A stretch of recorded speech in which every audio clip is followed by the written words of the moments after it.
Well, there we see the Unicorns of Love. How must they be feeling now? They had it in the palm of their hands, but we are down to Game 5. It all comes down to this between the UOL and Roccat. Now, of course, after this, right after Game 5, we'll go over to the NALCS for Team Solo Mid versus Gravity, but that's not up just yet because we have Game 5. We do have to give the players some time to, well, discuss and get ready for that Game 5. That gives us some time to break down what exactly should happen. Let's look at Game 4. Let's look at picks and bans for Game 4. The Callista.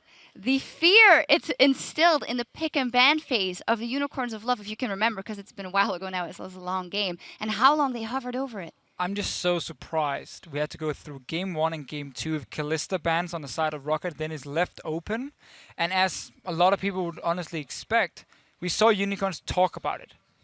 Hovered for like 40 seconds, like, should we take it? And then in the end, they're like, no, we don't grab it. We take the Elise. Roccat knew they would get the Elise, or get the Callista, sorry.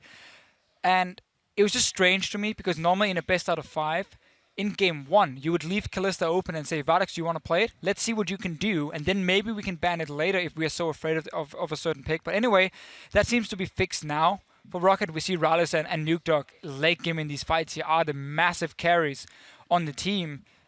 Yet Unicorns, I mean, they had this game. They're doing so many things correct in the start of the game. Whenever at least the comps are even or they have a slight advantage in the mid game, they seem to get these leads over Roccat.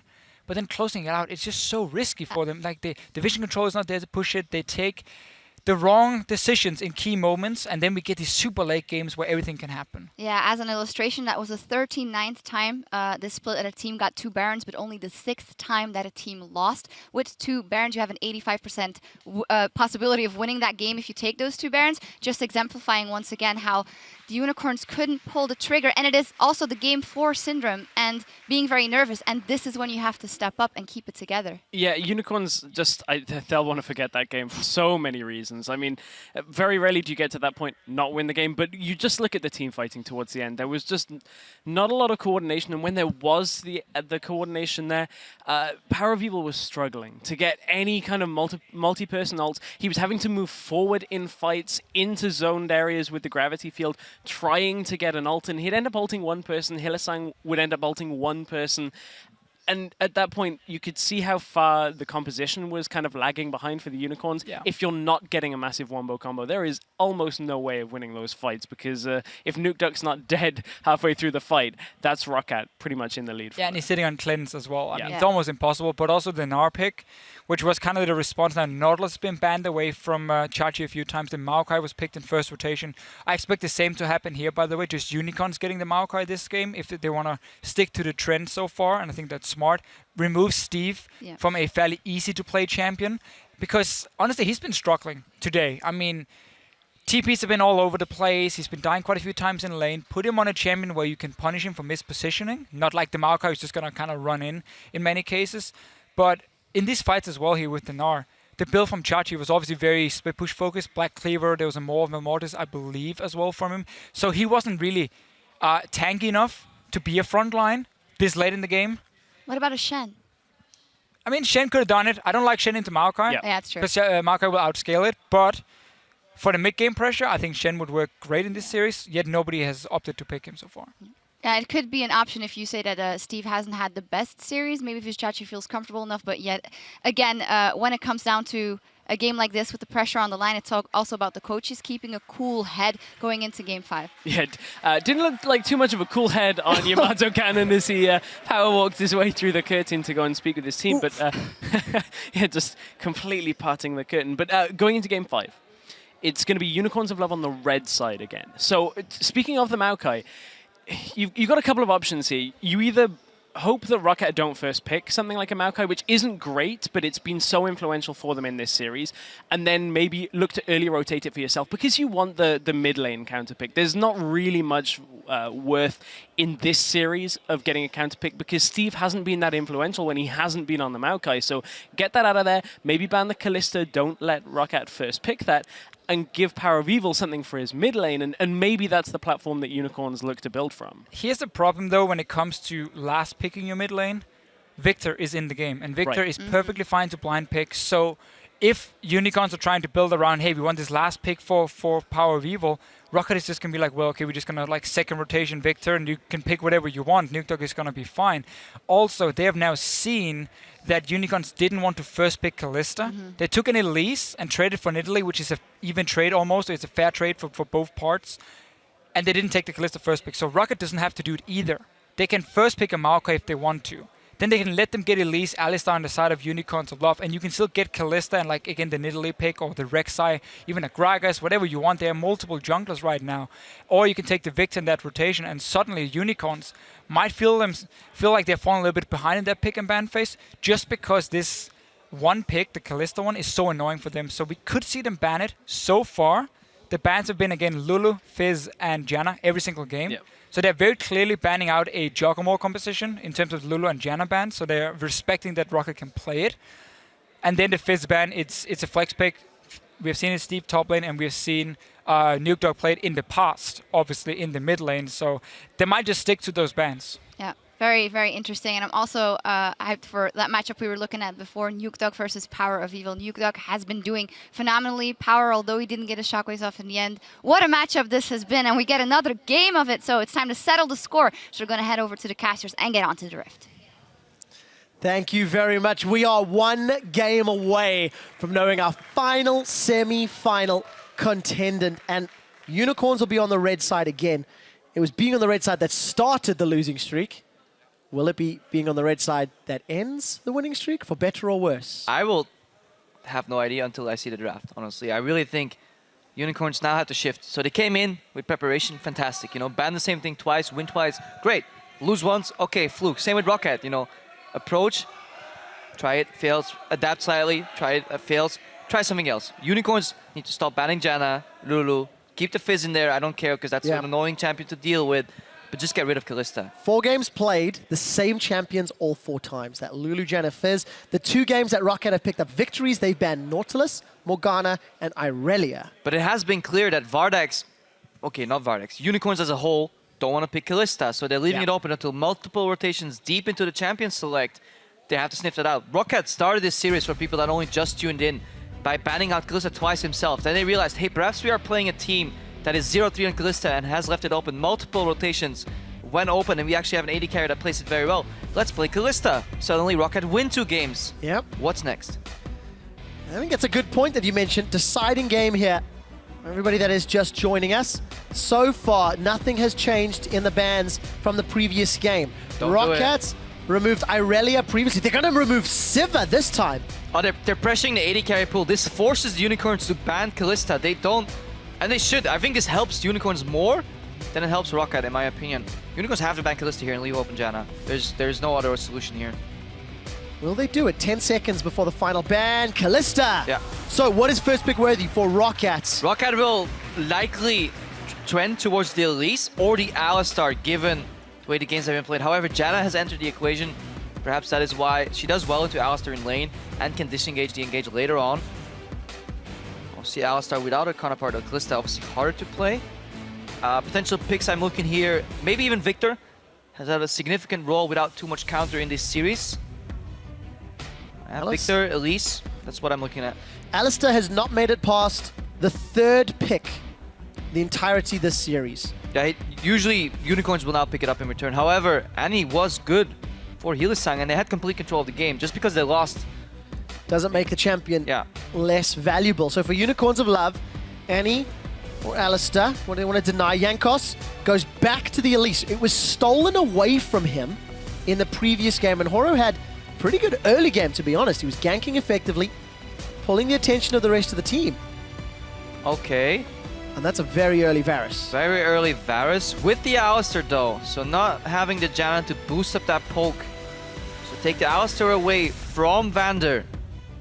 Opening with Varus, peculiar, honestly, to go that way. Let's see why. What have the Unicorns up their sleeves? One thing that has changed is Sivir and Kalista are finally both out. This could be a flex Varus. It could be, but I also want to highlight Nukdog ran Yasuo into Pepinero's Varus in the tiebreaker game. There's a knock-up from Braum, there's a knock-up from Maokai. If this goes mid, he could go Yasuo. Speaking about countering Varus with walls and shields that block projectiles, Hylissang was the guy that played Braum into the poke meta to counter it initially. Vander watched that game in depth and says, hey, I too can play that game. Now locks in the Braum. Fantastic champion, by the way. Underplayed in Europe. He will come out big on the world stage. China and Korea are going crazy about him. Very high in pick order. Lanes well into Alistar too with the stuns there. So that's not going to happen. That's Annie. Not going to make that mistake again. Corki is available if Rolls wants to go that route. You've got some magic damage from the mid laner. If Rolls goes Corki, could open up for Jace, a Yasuo mid lane, or Rolls could go something more AD focused and allow Nukeduck just to run Victor again, he run exceptionally well. Oh, I want to see the Yasuo and then the Riven mid counter, something crazy. I don't even know if it's a counter, but it sounds like a... It sounds like it. It's melee against melee. Not melee. Alright. Double knock-up setup for the Yasuo, as you said, but just that is very heavy melee range composition, though. You're outranged by a significant margin. And you get sieged on pretty hard because you have no wave clear if you go for the Yasuo combo. Unless you can rotate your AD carry mid with a lot of wave clear. That could be the Corki that you were talking about. Coins of Love. I want to see this Varus be flexed. I want to see it come out in mid. Tribute to Yellow Pete and Genja back in the day. Nukeduck could also run Corki mid like he did earlier in the series. Or just Kog'Maw mid. AP Kog'Maw. This is technically a double flex. We don't know what's going mid. Do they lock it in though?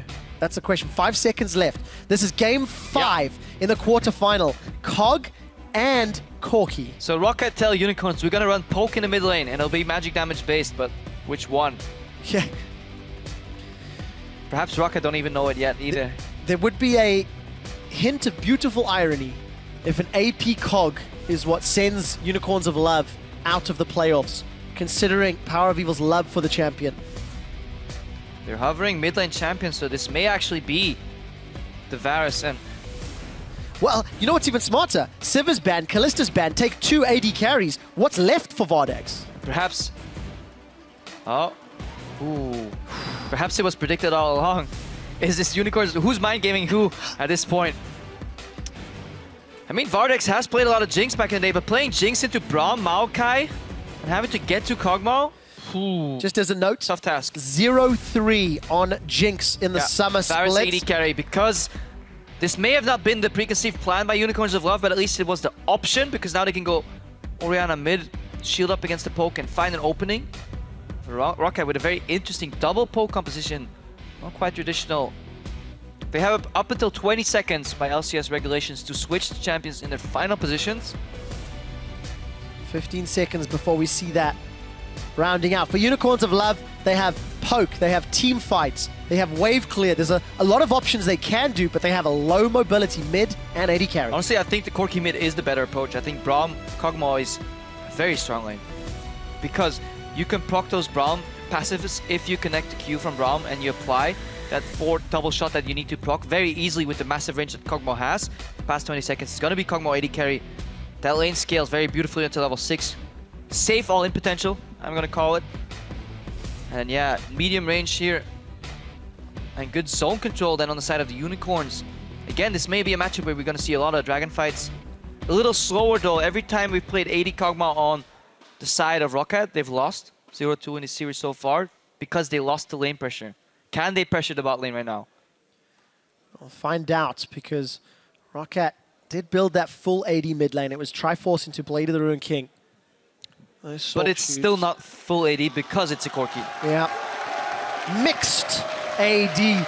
Ladies and gentlemen, it is the last time I will ask you to do this tonight. It is game 5 of the series. Roccat or Unicorns of Love? Who will advance to the semi-finals and to Stockholm, Sweden? Hit us up on Twitter and let us know. All right, Cleanse this time on Power of Evil. I like this adaptation. I think it's absolutely necessary to run Cleanse into Braum and Elise. Pander with the Ignite. Hylissang with the Ignite. Normal summoners across the board. Nukeduck could go for an aggressive play with this Ignite here in the mid lane. Now, who pushes who? Nukeduck should push mid, I think, with the Corki, early pressure. Corki, Braum. Kog'Maw, Braum rather into Varus, Alice are tricky. Interesting level 2 spike. with Alistar.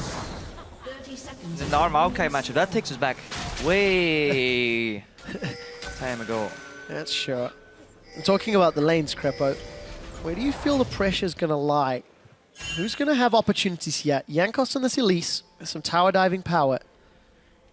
Especially if you combo with Maokai, you can drop aggro quickly. Horo, Yeah, you we can know drop. how strong Nidalee can be, so, you know, in terms of the lanes, which jungler's going to have more options? Yeah, and the 2v2 in top lane, that's also something you have to factor in, and especially Yamato Cannon as a coach does it. When you watch his VOD reviews very often of TSM series over in North America, he keeps talking about the strength of the 2v2 duo in the top lane. The CC is obviously advantageous to Steve and Jankos with at least, you know, Cocoon into Twisted Advance knockout, but the sheer amount of damage on Gnar and Nidalee could prove quite cumbersome to deal with. Vander on that Braum is actually a fantastic roamer because he can send out the Q slows and then all you need is a couple autos. He's going in for an invade. And look at the spotted. lanes. Is he going to steal it? What potential is it? Wow, Flash steal for I Jankos. think that's worth it. I think that's legit worth it because you now pressure two members of Unicorns of Love. They're all the way at the wrong part of town. They need to get out of there, go to the other side of the jungle. Momentum on the side of Roccat. Look, these guys are still level 1. And they won't see each other again until 4 minutes from now when that flash is back up. Adaptation, reaction, implementation. That's what Roccat have done this series. They dropped 2 games. Oh, and look what, in reaction to that, Vander is basing. He's going to defend the bottom lane tower because that's pushing, and this will allow Steve to soak up some dual lane farm, base, and then teleport. And now they're going for the Maokai Braum dual lane in the bot lane, and they're letting AD Kog'Maw rather in the top lane scale with levels. Very quick level 6. Obviously, Hylissang on Alistar can't really deny all too well because he's a melee range support. The better strategical adaptation, however, this opens up for a 4v0 dive, so this wave has to be thinned out as soon as we can. Find out if Roccat can do that. Level 1 still on Chachi. Horo just got level 2 after clearing out Crab. This ward was placed in the jungle of Roccat by UOL. Hylissang moved up and they're gonna at least steal Rockat's red. Remember, Jankos took UOL's red previously, and Mr. Rolls has been left alone in the top lane for 3.5 minutes. He's soaking solo XP. Now Jankos is a little caught though. He went back to his jungle, then went back to the enemy jungle. Going back to his jungle, says nope, going back to the river, and I'm going back to the enemy jungle. So, Jankos, not quite sure. A bit in flux. Is like, what he's trying to prevent is Chachi teleporting to the top lane to soak that wave. He's setting up a potential dive. Now Vander wants to find Chachi, confirm that he's still level 2. Nuktak's here too. Oh, this is an AD carry and support versus a But jungler. stun could be good here. One more auto. Stun's not going to connect on Mega Gnar. But they're buying time for this top lane wave to be pushed in, almost in the tower. It's getting in there right now, so that's what they're doing. And look how starved Chachi's been of farm. 3 CS. Unicorns are going to invest a lot into this tower dive. They've caught Steve out. Vander has got the Unbreakable, but he doesn't have stand behind me. He can't increase the defenses, and Chachi gets first bloods. It's simply not wide enough. The shield, of course, from Vander. Fighting them in the minions here. Oh, now Vander, he's in trouble. He's going to ignite forward. Vander's got 1. Now he's trying to get away. The Hyper's going to proc. Vander's trying to get backwards. Tower hit connects with Horo. Oh, he's dead. Horo's in Who's going to get the buff? form. Who gets the kill? Going to go to Horo. And Vardax tanks the shot. That was well executed. Yeah, good dive. No panic there. Unbreakable, obviously, makes the first damage instance applied upon you 0 damage. And the next one gets reduced. Blocks all projectiles at the same time. That was Vander's goal there. He was goalkeeping. There were too many strikers at different sides.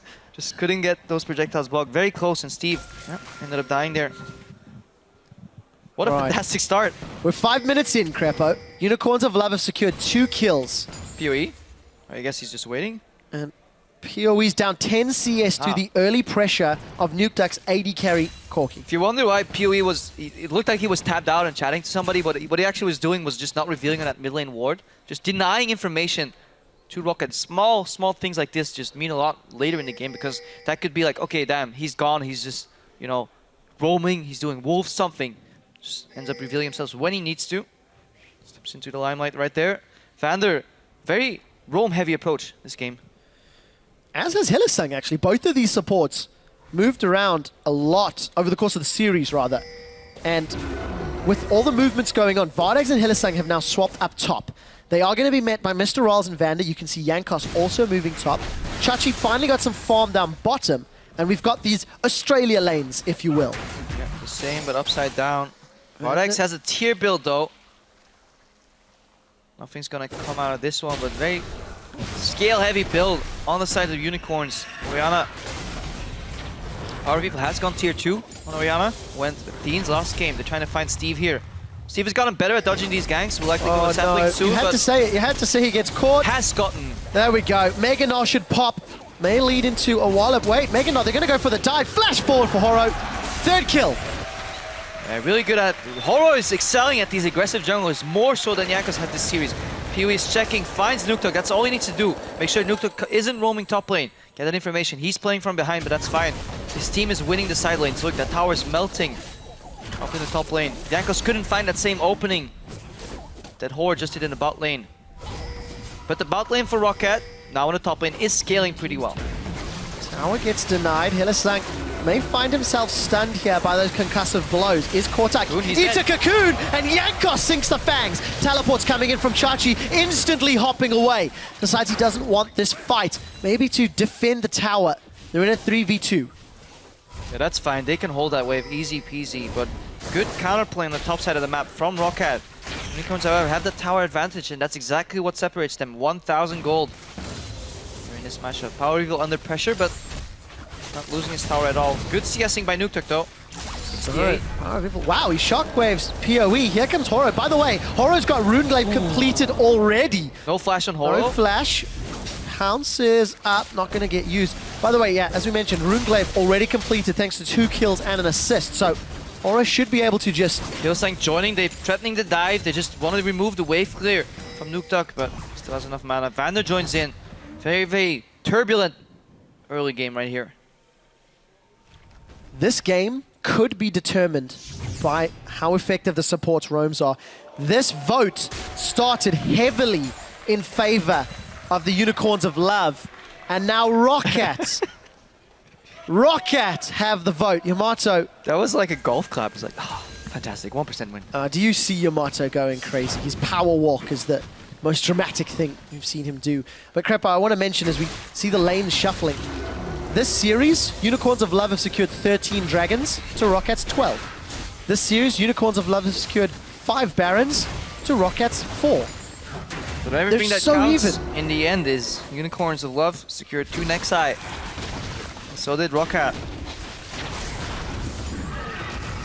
It is the 3rd Nexi that counts. Yeah. Nexus, I guess, in this scenario. I wonder if Nuktok got an extra 50 gold from that Nexus. That would have meant that he had even more gold to upgrade his trinket. Oh, Steve. He's got Flash. He's got Vengeful Maelstrip. Chachi's going to time the gank once again. Horo and Chachi should be able to run him down. Runeglaive. Oh! You actually increased the damage, my friend. Yeah. Don't ever flash in a straight line against Spears. Hylissang, Deja Vu on the other side of the map. He gets broke by Braum, gets stunned. Concussive blows connects. Vander even turns his focus to Vardags. Ooh. Great heads-up play. 200 HP, but it's Jankos that gets the kill credit. Nukeduck was trying to get an assist. That could have been 2 kills there, though, if that concussive blow connected on Vardags, but he's obviously still had flash. Chachi, they kill Steve and they take his tower. They did it in the bot lane. They're doing it in the top lane right now. Will Steve ever go mid? Because then mid lane tower can get down too. Steve's first game in the LCS ever was on a Hecarim with no flash, and he got camped heavily. Now this could be the last game in playoffs, and he's being camped heavily. I guess that is just how the cookie crumbles.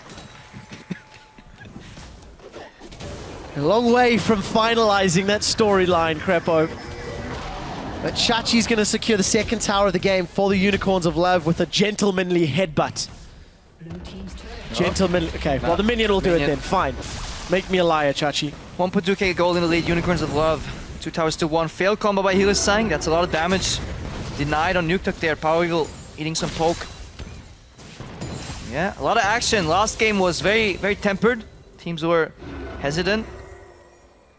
Now back to action here. Very turbulent early game. Towers gone down left and right. Lane swaps. Sped up early approach.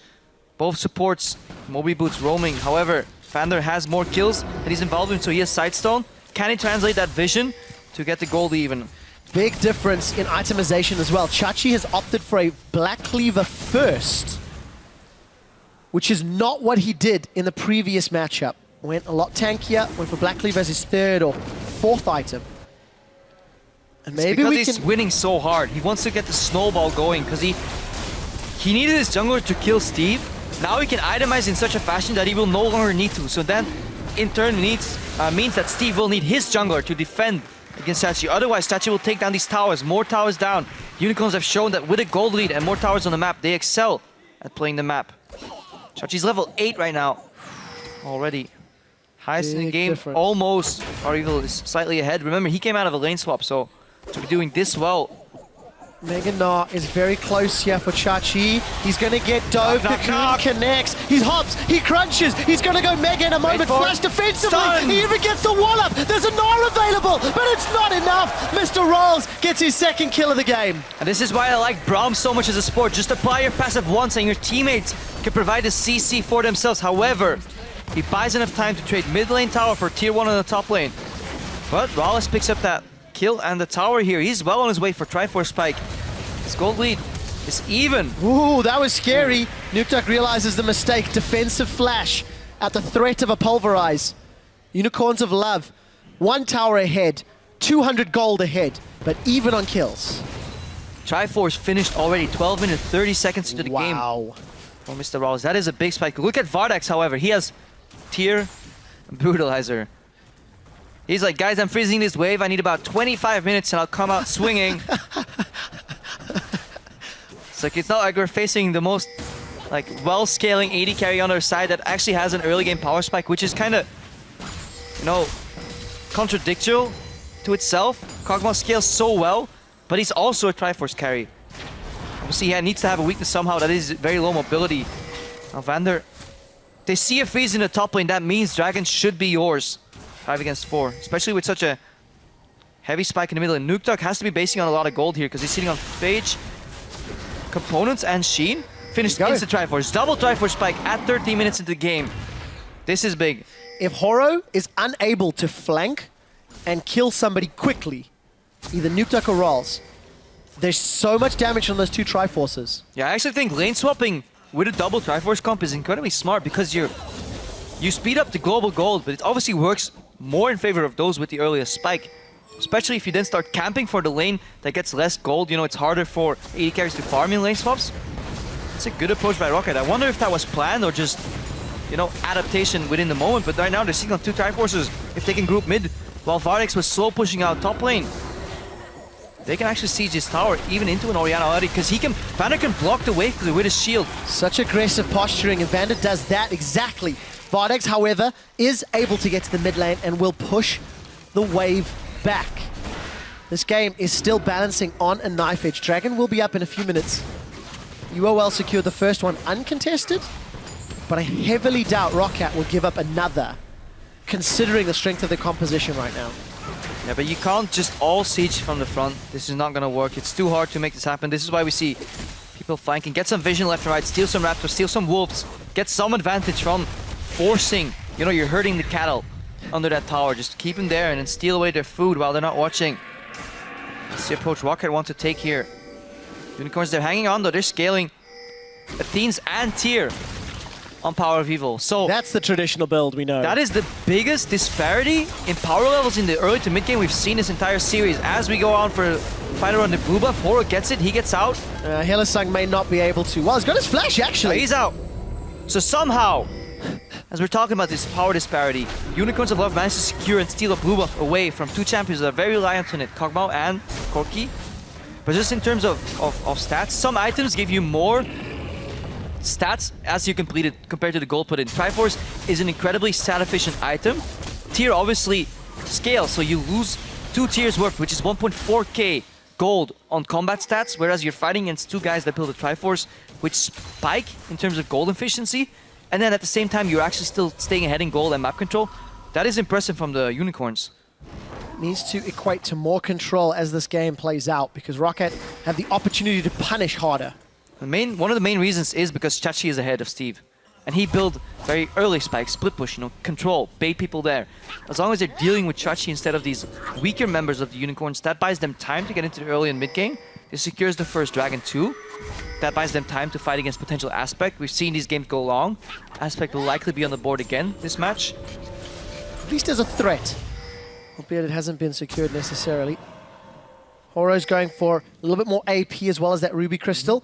So more options where he's going to go. And Vardag's pickaxe as well. So despite being down in CS, he's, as you mentioned, 22 minutes away from having a big impact in this game. T-minus 20 minutes, boys. But yeah, Horo again, offensively positioning, posturing, ganking, and itemizing, because again, he needs forward pressure, because we've seen this before in the series. If you lean back too much, you will fall over. Just gotta stay on one leg at least. It's going to be more difficult now. Steve has the engage power of a Righteous Glory. He has teleport as well. I'm going to state the obvious for a moment and say that Horo is really showing some impressive games this series. There was a little bit of questions and doubts on what level of coordination would they have, because he replaced Gilius not too long ago. And Unicorns look better in almost every regard. And last split, he was on the worst team in the spring split. Dropped out, auto-relegated. But it's good to find these good players in these worst teams. And sometimes you can even have a team with 5 good players that somehow just don't make it work. You know, and once they split up, look at various members of the old Evil Geniuses in NA that split up. You know, Altec, Pobelt, they're all in good teams right now. Just couldn't quite make it work there. Sometimes the synergy just doesn't work out. Same thing here for Horo. Fantastic performance though. Said, Jankos, I've seen your release, I could do better. So if I've seen you in Italy, I'm doing better this game. Although Jankos hasn't done bad by no means. Yeah. Horo has just excelled. Just looked even better. Dragon has However, spawned, and he's not Unicorns have warding. got control. That's the one thing, Jankos has been buying a lot more side stones, so Unicorns have loved. The burden of their vision has been solely put on Hylissang. Teleport from Steve, directly into the pit. Unicorn's going to back away. Chachi is split pushing. They're trading tier 2 tower for this Dragon. They just want to stall the retreat right now. Potential steal with Spear. No, not this time. Blue team actually secured it, so Jankos maybe miss-smiting it. Chachi's going to go Mega Gnar. Makes that tower push tad riskier. We'll see if he can... how much damage he can get. Black Cleaver Gnar does a lot of damage and is safe because they're still basing. There's no home guards yet because it's early into the and game. look middle as well, Cripper. UOL. They're going to take advantage of the backs from Roccat. And not only can Chachi push this in, he can then turn into a flank in the mid lane. Vander, he can block some things. That tower goes down. I think this is the correct approach from Unicorns, because 5 dragons for Unicorns is not the win condition they're looking for. Opening up the map, getting more global gold, getting quicker to that late game that they're building is what they're looking for, because we've already passed the power spike of the Triforce. Additional global gold is more beneficial for Unicorns right now than it is for Roccat. And all of that time allows both tier users of Power of Evil and Vardags to continue stacking. That Man Immune slowly growing. Tier towards Archangels slowly building up. So UOL... PoE has a late tier though. He finished teams first, I believe, and then went for the tier because it's only on 220 stacks right now. So that is miles away. Same for Vardags. He's sitting at 312. It's Man Immune right now. Play for the late game, boys. We're approaching 20 minutes, and UOL maintain the gold lead thanks to the tower lead. Alright, what's next on the menu? We've seen this before in the series. It all goes fine and dandy until you run out of towers to take. Yeah. And then it's hard to play out the map. But the series so far has been played on 2 lanes every game. Mid and top lane. Bot lane has, for the majority, been ignored, or it becomes mid and bot lane, top lane ignored. This is the first time we've seen one of these teams enter into a potential 1-3-1, or at least a split push, heavy split push component on their top laner with the Black Cleaver Gnar build. And I really want to see, have Unicorns practice this? Is this an adaptation, a reaction? And how will it manifest in the mid game? We have 20 minutes on the clock right now. 2k ahead of the Unicorns, who traditionally are behind at this point. Vizichachi's sitting on 2,000 gold. And that's his lead over Steve. Steve just cracked the 5k mark. You can see 7-3 there. Chachi's just picked up a Hex Drinker as well. So heavily committed to this damage 1v1. But as you say, Crapple, we need to see, can he challenge more inner turrets? Yeah, and that's a problem. If you play Maokai in a lane stop and you fall behind, Usually you're tanking and can engage. Now Steve specs heavily into the engage, which is Righteous Glory, but he has nothing to back that up. He will connect Twisted Advance and melt immediately. He's a glorified support at this point due to the way this game has played out. Yes, he can open up the game by connecting with Vardex or Power of Evil, but he has to make damn right that he does it at the exact right time, the exact right frame, or he will just cost him his life. Chachi. Yeah, this is the 1v1 potential of Chachi, of course. And of course the threat of Mega Knight in the jungle. Nobody from Roccat wants to toy with that. Crepo, Archangels was just completed for PoE, so at least it'll stack towards Seraphs a little quicker. But Horror's also committed to that late game itemization because he's got himself a Rod of Ages at 20-ish minutes. So... But now last game we had Nukeduck on 1038 AP, I still remember it. He had the late game, but if his game keeps going slow, then Corki will fall off tremendously hard compared to Orianna because he doesn't have that spike. Elise has been falling off in this series too. Elise scales slightly better in the damage department. Obviously Elise has more CC available. So everything will be on Mr. Rawls, on his Kog'Maw. Back to the first two games, he has to carry these fights. Right, Chachi's picked the fight with Steve, but the support coming in. Here comes Rawls. Is going to land a living artillery. Actually, it won't. Voidus will come out, slow Chachi down. Chachi's just gone, starting to stack up. We are going to see that smash. Here comes some support. Vander was getting chunked by Horo, but Chachi goes down. And it goes to Steve, the man who had been kept down most of the game. And this is the correct counter to split push. You group on the laner that is split pushing and you force them to fight because they will build for 1v1s and they will therefore by proxy be weaker in team fights, in multiple team-oriented fights. Hylissang finds Jankos, knocks him back, he repels upwards, backwards, he's out. But pressure from the Unicorns in return while people are basing on the side of Roccat. 3 members of Unicorns have upgraded their trinkets already. Fantastic. We will track if Nukeduck upgrades his, if at all. Just to spite me. He'll sell it at the end of the game. Try and track me now. So Crepo, previous dragon was secured by Roccat. It cost him a tower. Some minutes until it respawns. There's a Blade of the Rune King for Mr. Rawls and a BF sword for Nukeduck as well. I wonder what this build is going towards from PoE though, because these, you know, replacement items like Athenes and Archangels, they slow your core items, which is like Rabadons and Void Staff on most of the mages. And with that Amp Tome picked up on PoE, it looks like he's going for a third item, Rylai's. So if it's for a mana-heavy, slow control mage in the mid-game. Could also build into Death Cap as well. Yeah. BF and Blasting Wand. All that extra cost. But a lot of options, a lot of time to figure it out. We've not mentioned Vardag's build yet either, for a little while at least. Got that Brutalizer. Got the makings of a Last Whisper, so still building similarly to what you would on mid lane Varus. Yep.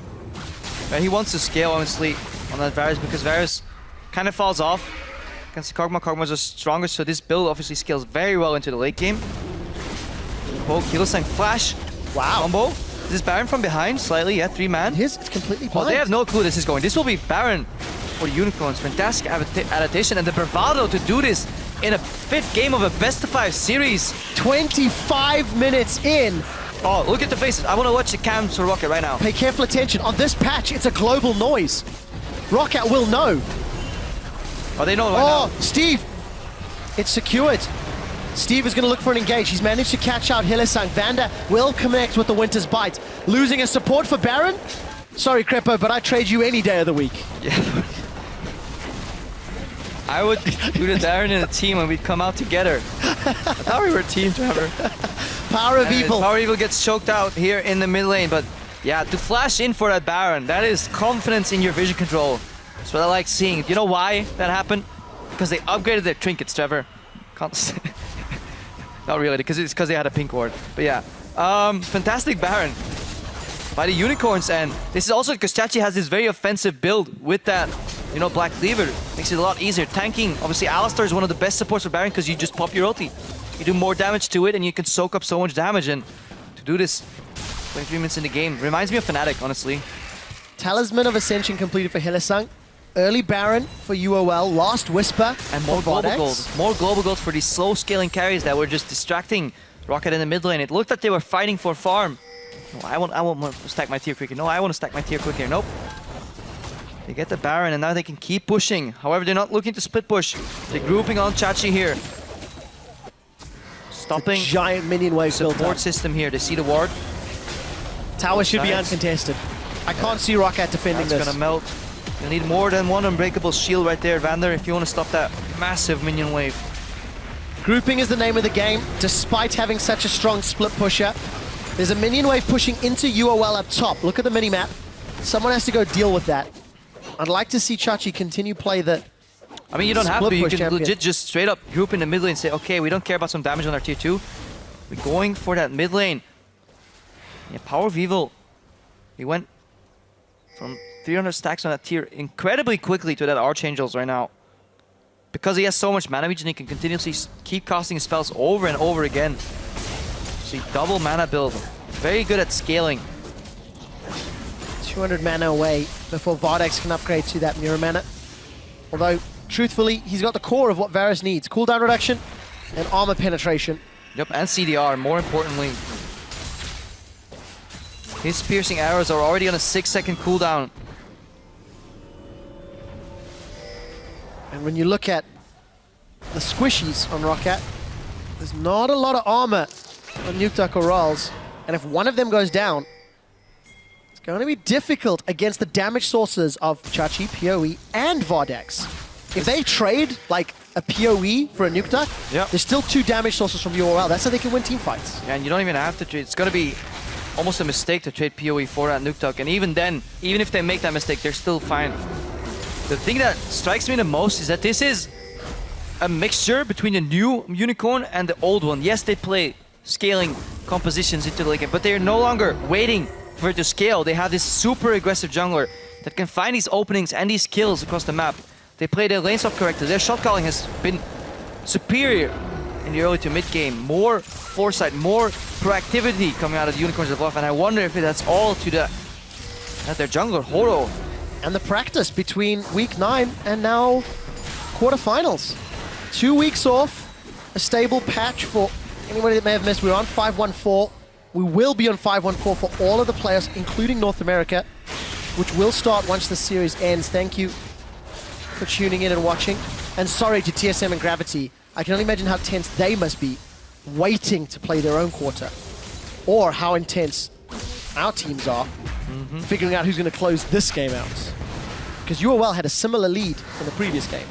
Yeah, this time composition and just the state of the game makes it a lot easier for them. They can go back to that Baron and do it so easily. They have so much punish for face check right now. If you walk into this team, imagine if the vision is dark, which it is right now. Roccat have one lone pink ward for the hero's flank from Steve. No home guard still finished. Frozen Heart can get in there, but he has to get by Horo poke, Power of Evil poke, and his armor that he has will get shredded. Both by the Black Cleaver and pierced by Vardex. Chachi connects. That's what we said. Gets help from his jungler, gets ahead. Now the jungler needs to come to help Steve in return. This opens up man advantage in the mid lane. Unicorns of Love, they're not sieging, they're waiting. 1 minute to Baron, that's what they're waiting for. To Dragon Rotter. Legitimate Baron threat as slightly well. later. Cripper, we could see a team fight. We're definitely going to see it now. Horo got caught by the Cocoon. He manages to flash defensively. Helisag's thrown down Unbreakable Will. He commits to try disengage. Will lose his life. Yeah. Chachi's flanking, mistake from the Unicorns. Good opening from Roccat. They know when to bite. Flash But Cocoon. Flash Cocoon! Vardex will fall! Mr. Rolls gets his third kill of the Army game. wants to cleanse. Is it going to be a stun? One more hit, it's all needed. Power of Evil's down. Roccat with 30 seconds until Dragon. They win a team fight. And they even bring their one-man cheerleading squad in a suit. Yamato Cannon gets hyped. 2,000 gold remain the difference, but one tower is looking to fall. Fantastic fight. This is why I like Braum. You put the passive on him, he cleanses. They still get stunned right after. Power Evil had to cleanse the soul from the Braum Q. Vardex gets caught by Flash Cocoon. Should have just preemptively flashed that. And just no respect from Unicorns. They lose their jungler. Watch how Horo gets caught right here. All they have to do is bide their time, move up the Orianna ball. Fantastic. Is it going to be a Cocoon? Horo was caught earlier, actually. This is the Flash Cocoon on Vardex. Yeah, Vardex still flashes at the end. And cleanses the passive with the Mark Stints on you. One more auto, flash auto from Nukeduck. And I really like Braum into these compositions that can gap close forward. So you apply the passive. They flash out or they gap goes out, you Valkyrie after or you flash after yourself. Eventually, he did count to 4. He gets stunned. Get the kill. Vardex could have flashed Cocoon. Power of Evil could have flashed Winter's Bite. Yeah. The thing is, the gold Coulda, woulda, lead... shoulda. If. There we go. Hindsight is 2020. Both used flash after and still died. But you cannot discount the level of pressure that Vizichachi is applying. He's got a very big CS lead. He's got a very big itemization lead. And he actually maintained pressure on that top lane the entire time. And look at the score though for Vander right here. 1-1 and 8. There's 9 kills on the board for Roccat. He's involved in all of them. Disengages Healer-Sang right here. That's Yanko a great knockout! To Shockwave! Unicorns of Love bounce back and say, screw that! They get themselves 3. They get themselves another tower shortly. And Baron's alive as well. They can go for the inhibitor or they can peel back for the Baron. The choice is theirs. Steve and Nuke are alive. Poke from Corki could keep them off. Powerville, you were right. He finished that Rabazon Death's Cap. Now, building out of the fantastic Amp Tome instead. Unicorns and they have the shield from Orianna to keep them alive. Watch Nukta, can he poke them off? 6k, 5k, it's dropping quickly. Might be too late. Steve and Nukta gonna do what they can. A sapling will give some vision. Baron's down to 1.5 and Roccat wisely back out. Baron number 2 in game number 5 goes to the Unicorns of Love. Let's watch that again. I hope they go slow-mo. All come to be. Look at this disengage though, into the choke point. Healer-Sang's flash gets countered, but Jankos gets too close. He wants to trade, and that costs him his team's life. He proxies the knockup into the Orianna ball. Jankos steps forward and he wants to get his QW trade, but this puts him in headbutt range. Obviously, once the headbutt connects, Pulverize goes on 3 members instead. Healer-Sang had already flashed at this point and gotten disengaged by the Braum ultimate. And that's what we talked about. It can be this close. And again, I'm putting my fingers very close to each other right now. You can't see this. Trevor can vouch for this. It can be oh so close, and that is the difference. But just wanting that additional extra trade to proxying the combo to 2 of your teammates. And you compare Power of Evil's Orianna in the previous game, not able to find those shockwaves, to this game. It is slightly easier to shockwave 3 knocked up targets when a Gnar is putting them in the wall too. But it doesn't matter how you do it, it just matters that you find them. Send them home. Vizichachi continues to play pressure on the top lane. He's picked himself up a Thornmail against 2 AD carries. It's so hard to deal with that. You just have to commit more members to it. It is impossible to deal with it 1v1. Like the relenting pressure right there is just too much. Crepo. Plus Baron, if they go 1-3-1, if they send Horror to the bot lane right now to buff those creeps, keep Ori in the mid lane, prevent the hard engage, just counter flashes, who can get me? Stay away from that target. They're not gonna do it though, they're looking for a 4-1 siege, double poke, Nidalee Varus, zone control from Orianna. Look at Chachi right now, how is he whittling on that top lane tower? Well, Unicorns of Love putting pressure in 2 lanes again. Got their second Baron of the game. Vander's playing catch though, he caught the arrow, caught some of the skill shot, the spears too. Can't catch them all though, sadly. If you get caught a lot in Soul Q, Braum might be the champion for you. Put your skills to the test. Block those skill shots. As long as you have the cooldown. There's that top lane tower. Steve. Look at it, what's 30% of the HP missing? Yeah, this has to go quicker though for the Unicorns. Chachi gets caught, he's out, so he's not gonna push next wave. I really think they should have 1-3-1. That's what you do though. Braum cannot be in 2 places at the same time. Therefore you split push. Well, finally opened up there, he got poked out. Look at the damage on this tower. Unicorns with their 8k gold lead, with their second Baron, are sieging up. Teams that get 2 Barons actually win 85% of the games. There are exceptions to that rule. Roccat proved that in game 4 of this very series, and they'll need to do it again. Baron buff is close to expiring though. Look at the comeback mechanics. How is Unicorns gonna mess this one up potentially? Can Roccat flank with Steve? Can we get a flash Braum Q, flash Braum ulti? Nuke's out, Baron buff's out. Look at this. Roccat looking to engage. Healer-Sang's going to get cocooned. He's going to get stunned. Piercing arrow comes through onto Mr. Rawls. Horo's out of mana. It's the last spear he throws for a while. If UOL can crack open the base, they do it on 2 lanes. But they may have been too greedy. Roccat hold and defend both lanes. And you do see a shockwave onto Vanda and engage from Hillesang. Vardex gets the kill credit. Nukeduck's trying to force PoE away. And that's not the wrong approach. You just have to get rid of Vander. He's blocking all these kill shots. He is involved in every kill that Roccat has managed to procure, and so far he's been defending this mid lane tower on his own merit. Steve's holding Chachi off well, but there's 20% remaining. Chachi says, stop this, I'm gonna get this tower. Gonna get the tower as well. That's it. 3 minutes of sieging. Chachi now wants to try and make his way out. Gonna get caught by a cocoon, but he's broken it up, and while that happened, inhibitor down as well. UOL. All the ingredients are here. Sheepy, the rest of the UOL fan base. There is a saying in Dutch, giving somebody a cookie of their own dough. That is what Unicorns of Love are doing to Steve right now. Big lead. They get that dragon as well. Aspect is now off the board. That was one of the comeback mechanics / win condition for Roccat. They're sitting on 3 dragons. Next Baron will be big. Next Baron bait, fundamental to closing out this game right now. Middle lane is open, you can push that in. Top lane is exposed. So Steve was fighting 1v2 because he had a tower defending him. He no longer has that tower. So have to make it a fair fight, 1v1.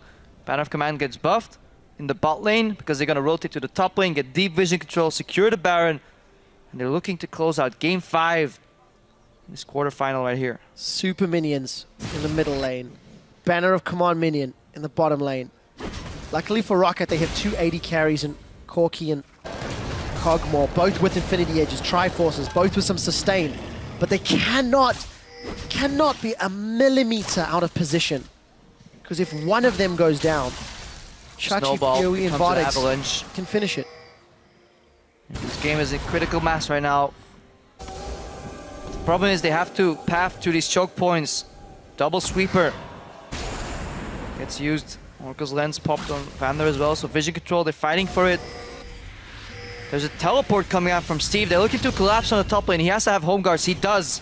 He's running This has to real be it. quick. Vander, Q flash and Power of Evil. Vanda, that's a great chain of corruption. It's not going to catch Steve. Here we Steve's go. going to flash. He used his righteous glory. Hillesang's trying to disengage. The Glacial Fissure comes down. Power of Evil and Vardex are getting run down. Vardex will be going down. It's Nukeduck that gets the kill. Hillesang will follow suit, but look at the bottom lane. Visit Chachi may get himself a tower and more. Recalls coming out. Stop the bases. From Roccat, the rest of UOL trying to stop it. They won't be able to. Chachi will Nukeduck's in get base. an inhibitor. But he can't deal with Chachi. Chachi can even pressure this longer. If Unicorns do the math and they count who's there, we might see more because top lane is exposed. Mid lane is down. Chachi will go Mega Gnar. Bases got cancelled. Has still not recalled. Chachi with one of the most effective split pushes we've seen. He's got a Gnar, is going to catch Nukeduck. I don't think the stun connected though. Throws in the house. Chachi is 1v1ing Nukeduck. He's tanky, he's beefy, he's killed by Mr. Rolls. 2v1, not fair, rematch, bro. Steve is now being focused out by Horo. That was a very good cocoon. That's going to keep Horo out of the fight. Sidesteps the javelin toss. That's a flash forward from Horo though. He says, you cannot get past me. Another cocoon connects. Horo, flash away. Roccat, they lost Steve. They lost 2 inhibitors. I like the still have play. to defend. I like the play that Roccat were trying to. Having the home guards chasing them down, burning 2 flashes. Then some fantastic sidesteps by Nukeduck though. Because he literally dodged everything Chachi was throwing at him. But it wasn't, or it was barely enough. In the end, we're setting up for this Baron. Anticipated. Went a lot quicker than we would have thought, but Yeah. Unicorns should just wait here. We have 2 lanes with super minions. I think this might be it. This could make for a very exciting closing of the game if they manage to throw the game here. Baron is getting lower. There's 3 members of Roccat in place. It's Baron goes secured down. by the Unicorns of Love. Hillesang is engaged. He's thrown Vander forward, but they've lost Power Hillesang. stack, Now he's Power getting Evil, stunned. he's in trouble. The stun connects. Concussive blows. Yankos will get the venomous bite. Evo's human form. Looks for more. Wants to sink in. That's going to be it. Dead. He smites Vardags where he stands. Horo, however, wants to turn it around. Mr. Rolls has got a lot of damage. He used his blade active, and Chachi says, let's try it again, ladies. Let's try it again. He wants one more inhibitor. Steve's the gatekeeper though, knocks him back, knocks him up. And he's going to be able to delay it. Chachi is just going to focus the inhib. He may have learned from his misgivings previously. Down to half. If he can dodge it, he can! He crunches! He manages to get a two-man stun as well. He needs a few more hits. He nods him against the wall. Gets a kill in the process, but he's not hitting the inhib. He does! No! The inhib lives! The inhib survives! And Horo will probably take it down with one hit, but... I believe... Come on, eat this... Oh. Come on. No, Horo's going to bail out. The inhib survives. And Unicorns. It's not a game where you can use the cheat code, greed is good. You have to wait. Greed is bad. Just wait for your super minions to push in. They get the Baron, but they pseudo get aced almost. Chachi drops in the end, so everybody ends up dying there. Hipter on 1 HP. What a fantastic... And look on, the gold gap is getting smaller and smaller over time. Crepo. Unicorns of Love lost the previous game despite knocking down every inhibitor, every Nexus turret, and not finding the team fights they need. This is a very different composition that Roccat are running. But could that move be what Tilt is made of? No, it's too early. You're still in control. I don't think you'll tilt if you have like the entire base open. I mean, I wouldn't tilt, of course. Of course not. No, anybody that's watched my stream knows that I will tilt. One thing that we do know, we anticipated longer games. Yep. 49-minute average game length, meaning in 7 minutes time, according to averages, we should have a winner. We should have our next semi-finalist. What I like the most, though, about the way this game has been approached by Roccat is Vardex, for example, full CDR build. He's arrow after arrow after arrow. They're not giving him the time to poke. Steve teleports, home guards, flash engage. Somebody, Braum, connects a stun on Power of Evil, you know, immediately just all in or bust. And it's working. Rocket's hanging on with, you know, aggression, with risks, but they're paying off for them. Dragon number 3 will be secured by UOL, uncontested. A lot of items have been picked up, Crepo, including a Thorn Mail for Steve. And we see all of the damage items for both AD carries. 4th item completed for Mr. Ross. Last Whisper to back up the sustain. And the crit from iEdge and Triforce. And Braum is getting incredibly tanky right now. He has Face of the Mount and Roccat. Once he pops that, you know, puts up that Vault Door for those skill shots, he can soak up so much damage. In addition, I think he can block the Orianna ball too. Tries to pass him. So I'm not sure if that actually works. I know it works with Yasuo Wind Wall. Not quite sure if that actually works with the Braum ulti. I don't think so, actually. Maybe we'll get the opportunity to see it later in the game. Probably have seen it already, but so much action in this game. 28 kills in 43 minutes. With so much on the line, neither team is playing reserved. And the split push threat Oh, there's a lone ward in the back. has slowed down. There's a couple lone wards in the back. Steve's in the base with home guards. He's going to attempt to teleport flank. Look for Power of Evil. Oh, it's right there. Do it, Steve. Do it, Steve. He's charging up. Crowd, feeding your energy. Why that ward? Why that ward? 1. Here comes Steve. Here comes Steve. He does have flash. He's looking for a target. He's in the middle of 4. Cocoon doesn't manage to connect on the chain of corruption. Really goes wide. 3-man shockwave. Defensive play. Steve is still alive. Chachi says, screw the fight. I want the inhib. He's on the middle inhib. He's secured the middle inhib. Now Unicorns are trying to stall Roccat. This could be the game. Chachi's on the top inhib. Horo, 3-man Roccat. The pounce, the arrow, the piercing. Unicorns of Love. We're looking for the fight. Horo's gone golden and now he's gone down. He got smited. Chachi's got a tower. He's looking at the next tower. The rest of Unicorns are moving themselves into the lane. They want the last remaining inhibitor. Chachi got top. UOL are Power's unable tag. to get bottom. 1 hit, 2 hits, 3 hits. Not enough for the stun. Winter's Bite goes wide. Roccat. They lose more inhibs. That was so close. What Roccat didn't calculate in is that after Righteous Glory gets popped, it's an AoE slow. If they would have waited for Steve to proc that on the entire Unicorn squad, they could have AoE'd them down. Meanwhile, Vander has to flash because of the pressure from Chachi. This was so close to being a completely different game, Trevor. Unfortunately for Roccat, they are fighting for their lives, tooth and nail. They are still 5,000 gold down. at the 45-minute mark. They have more kills than Unicorns of Love. It does not matter because they have very little base to defend and work with. And the Unicorns may want to invest in a couple extra sweepers because this is not the first time. Great play from Chachi. Chachi is doing some parkour with the Krugs. It's not the first time Steve has managed to get the home card flank off, honestly. And we've seen how impactful Steve's Maokai has been this series. Analyst S talked about how high a priority champion it is for Roccat. He managed to pick it up in the second rotation. Here's So, that team. what I want you to watch is what Steve does. He slows them down, but then watch for the AoE slow that comes out of Righteous Glow. He flashes so he can't get disengaged. Look, everybody's putting their offensive here, but now the entire team is slowed. If only they waited a little longer for that slow to come out and just didn't channel their abilities so soon. That could have been such a different fight, but in the end, I wouldn't even think about that until I saw it. I was like, oh yeah, Righteous Glow slows. Fantastic, maybe we should think about it in the future, but three-man combo ironically loses them the fight because Vander goes in here with that shield. Horo somehow has the Sonias already. Vander gets a shutdown and yeah, backdoor happens, but they lose one Nexus Tower, but that's okay at this point. There are Get your inhibitors back. 4 damage sources on the side of Unicorns. Chachi's pretty tanky, over 3,000 HP before Mega Gnar form. But Void Staff, Rod of Ages, Runeglaive, Hourglass.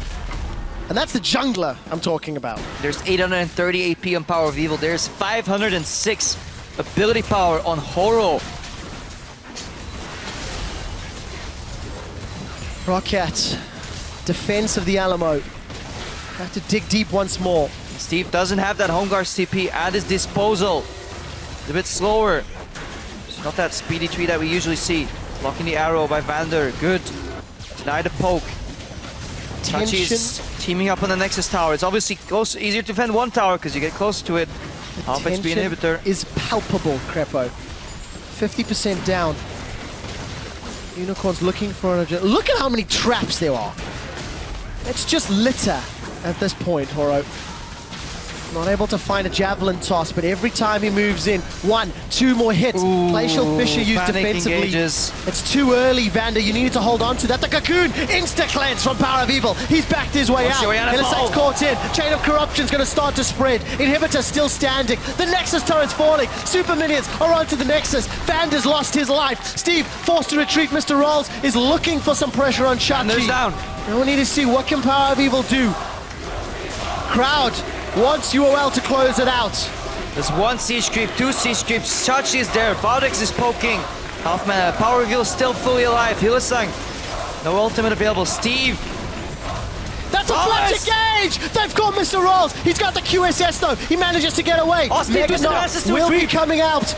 There's a Chachi's going to go Mega Gnar. That minion really needed to die according to Steve. Nexus is being focused. There are banner-empowered minions. There are super minions. That's a 3-man roar! Chachi's done it! The Unicorns of Love are onto the Nexus! The Unicorns of Love are going to Sweden! And they are going to face Fnatic!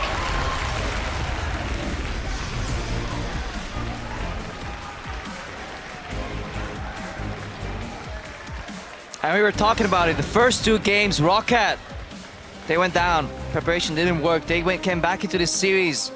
And what a series it was in the end. You can talk about how clean games have to be and how this may not have been the most strategical game, but I, for one, thoroughly enjoyed this. And Horo has made a fantastic impact on this Unicorns of Love roster. This is a different UOL than we saw 2 weeks ago. And Horo giving some love to Mr. Rolls. Former teammate, in fact, on the stage. Knocking Roccat out of the playoffs. Unicorns of Love will advance to the semifinals. Jankos, despite all the work, despite all the good plays, unfortunately, games 1 and 2, it was too much damage. And somehow it works. These slow scaling compositions that we faulted the Unicorns of so many times, they managed to get it going this game because Horo was buying them time. But looking forward, can he buy enough time against Fnatic? Because he's going up against Reignover in the jungle, and Reignover punishes you incredibly hard. It'll be harder to take Huni down to 0-3.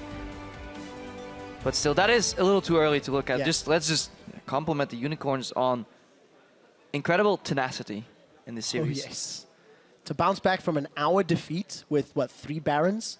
After being 2-0 up, that is the best thing too. You know, you go 2-0 up, you have them, you know, all mapped out. Suddenly they react, you lose. They react even better, you lose again. And then you start wondering, you start questioning your bans, your picks. But they, as far as I know, they changed up that one crucial ban. And yeah, it worked out. Sivir and Kalista off the board. The Varus flex came out. Both coaches saying, yeah, if only. Yeah, I know. So close. So close, but so far. And that, of course, means Unicorns of Love will be advancing. It also means Roccat will be set up for a rematch with Giants in the regional qualifier once all of playoffs wrap up. But before we get to that, we do have to head to Pulse on stage, who's talking to Unicorns of Love, PoE, and Chachi. Thank you very much, gentlemen. Great cast on the day. Now, I'm with the Unicorns of Love here, Power of Evil and Chachi. It wouldn't be a best of 5 without it going to 5th game for the Unicorns. Now, we saw this in spring as well, when you had like an average split, you came into playoffs and you just blew everyone away. Why are you so much better in those best of 5s? Well, so I think we have a really huge champion pool, so in playoffs we can try out stuff, as example, the Varus AD carry. You can just take the risk instead of best of 1s, where normally every win counts. So I think in best of 5 you have more diversity of going for some picks. Okay, well, I actually want to follow up on diversity because we saw the victor from specifically you, Power of Evil. We haven't seen that through the entire split. Were you holding that back? Were you holding that to the chest and now bring it out now? So since 1 week or 1.5, I started practicing it more and trying to pick it up in my champion pool because it's like really good mid laner, and I actually like these control mages. At the start I didn't think he's my style, but yeah, he's actually, and I had fun. Okay, so I need to follow up on Kalista as well, because we saw this in the match. I actually want to aim this at you, Chachi, because we saw you guys move away from it, and then you were actually really thinking about it in one of those games, and then moved away from it. Why exactly was that? We actually changed our plan for the 5th game to like ban out the Kalista because we felt like it was a major force in their 3rd and 4th game. And we felt like we could risk leaving the Janna open because then we can get a poke-heavy style as well, or something like that, with split pushing, and we can break them that way as well. So majorly that. We didn't want to face Kalista anymore in the 5th game. Yeah, well, it definitely worked out in the end game. So moving forwards now, you're going to be facing Fnatic in a best of 5. How do you think that matchup's going to go? They're still undefeated. Are the Unicorns going to be the ones to upset them this time around in summer? It will be definitely closer than our last game against them because it's going to be a best of 5 series, and there's a lot of preparation coming into the matches. For our last game, we prepared not that much, and we can specifically prepare for them for the next week. So I think it will be a closer series, and I think we will take at least 1 game off of them. Yeah, well, I'm definitely looking forward to it. Congratulations once again on the win today, gentlemen. We're going to shoot it over to the analyst deck to take a look at that amazing series.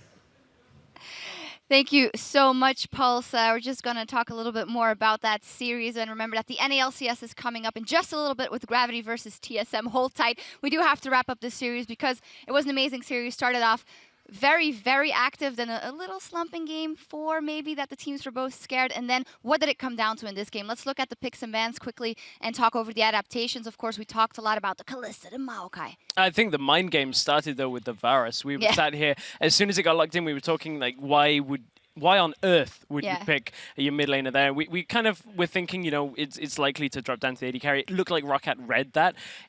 Unicorns, I think, were trying to bait Roccat into a Yasuo setup and then had something in the bag and ended up very quickly changing their strategy. You heard Vizichachi actually talking about how they changed their strategy for Game 5 as well. Right, but even though it's going to be like a untraditional AD carry, it fits the style of Vardax in this team. Again, it adds a lot of utility. He's not going to be the main carry, so I like that adaptation for Unicorns of Love.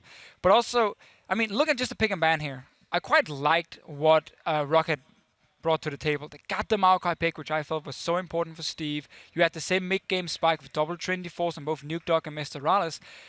But there were just some very key mistakes in the game here that Unicorns punished him for. Like, again, we have the lane swap going on, where instead of Vander staying with Steve in the bottom lane to just defend under this tower here, and basically it's so difficult to dive those two guys with obviously the Braum passive, Maokai getting a few levels, he invades into his own jungle to start in a fight, which leaves Steve on his own. So there's an opening now for 4 members to kill him. That gives a few early kills over to Unicorns. And that kind of starts the whole snowball, which became a big, big problem. But that snowball got expanded at the Baron. You know, from the Baron, what it allowed the Unicorns to do is get the Orianna rolling. Let that power dip that normally is there just get completely expanded on. So, you know, Orianna on 3 items already was around 700 AP. So that allowed them to get towards that late game scaling. I just want to super quick talk about this Orianna build because I sure it's going to be quick? I really no, it's not going to be quick. It's probably going to take a while. But anyway, I really like the build because what he did. So you go Athenes first. Normally he's like to go tier first, but it makes you way too weak in the early stages. You have no impact. So he goes Athenes, and then because to pick up this Baron here, what you can do is you can get tier and then early Seraph as well because it gives higher base amount of AP compared to before. So he used that and the Baron buff to stack it up super fast, reach a late game point where he was insanely strong, and it was beautiful because his Shockwave in the mid lane was part of also really turning this in favor of Unicorn. Yeah, and at the end of the day in a 5th game set, you saw as well, okay, good decision making by the Dragons. UOL at one point peeling off of the Dragon, that early Baron. It is an evolution, and they held it together in this game 5. Heartbreaking for Roccat, though. We also want to crown an MVP in today's set, and we really saw one player go huge to bring their team to the semis, making the clutch engages all day long. I don't know why. To bring the Unicorns to victory, our player of the series is a support. Hylissang, you could have said, okay, Vizcachi in this last game, Power of Evil did really well, but he was really the catalyst in a lot of these games. Especially the first 2 games. Yeah. We remember all the way back. The roam at the beginning of the first game completely set the pace for Hylissang. That was what we expected from him from spring. Didn't see it all that much in summer. Looks like a tentative return to form, but I'm not going to sign that check quite yet. But he really needs to keep the high level going. Yes. If he wants to beat out Yellow Star in a week, because that's going to be the big thing now for Unicorns of Love. Again, you made it to the top 4. That's huge, especially in terms of going to Worlds with championship points and everything. But Fnatic are waiting. Fnatic are waiting, so let's take a look at the bracket because the quarterfinals here are done in the European LCS. So let's check that out. Fnatic, of course, and Unicorns of Love are semifinal in Origin versus H2K. Very important in here is also the championship points because the UOL with this, they stay on par with H2K, ahead of them even. Yes, they stay on par, and the really interesting thing now is if the highest seeded teams in the semis win, that being Fnatic and Origin, it would set us up for a potential 3rd place game with Worlds implications because that is the battle for the highest point. So unless some, unorthodox things happen, we obviously have to play the semi. Origin H2K is going to be really right. Yeah. There's so many hype matches, but that would be a real barn burner of a game. Yeah, and that brings us to the next step on the journey to Worlds 2015. The European LCS semifinals are going to kick off next Saturday at 5 p.m. Central European Time, 8 a.m. Pacific. Origin will take on H2K as our first semifinal. It'll be followed by the NALCS semis, where CLG will face Team Impulse over in LA. So a lot to go there. Very exciting. And we'll stress Wednesday, there's also something on stake. There's a little thing on stake on Wednesday, and that is the automatic promotion spot for the LCS Spring Split for 2016. So it will be the Challenger Series finals. We'll have Mouse Sports taking on Team Dignitas EU. That'll be live from the LCS studio itself. So I'm really hyped for these 2 teams to meet it. You know, there's the potential for an upset. Mouse upset gamers too. Now we'll see if they can do it against Team Dignitas. Yeah, we'll all be here to cover the action.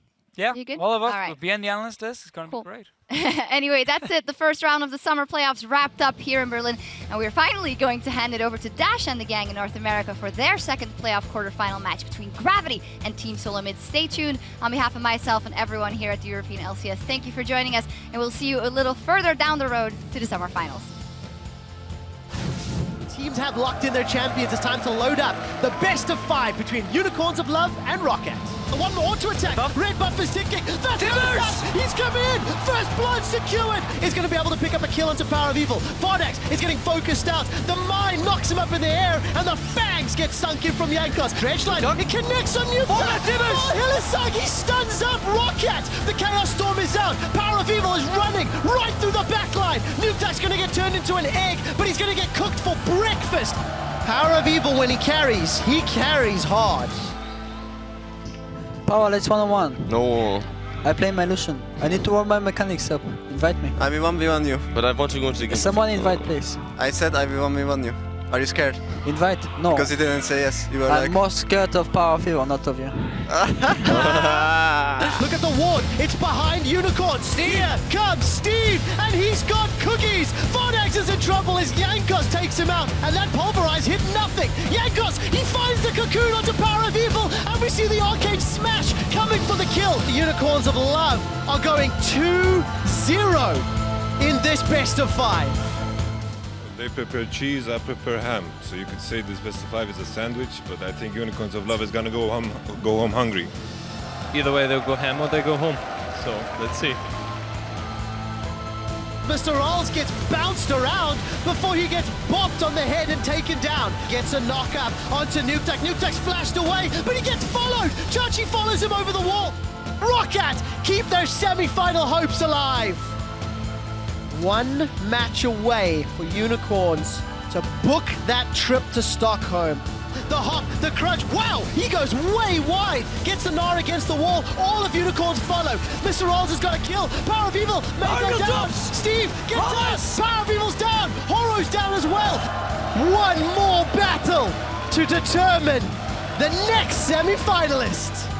Who will advance to the semi-finals and to Stockholm, Sweden? They know when to bite. Flash But Cocoon. Flash Cocoon, Vardax will fall! Super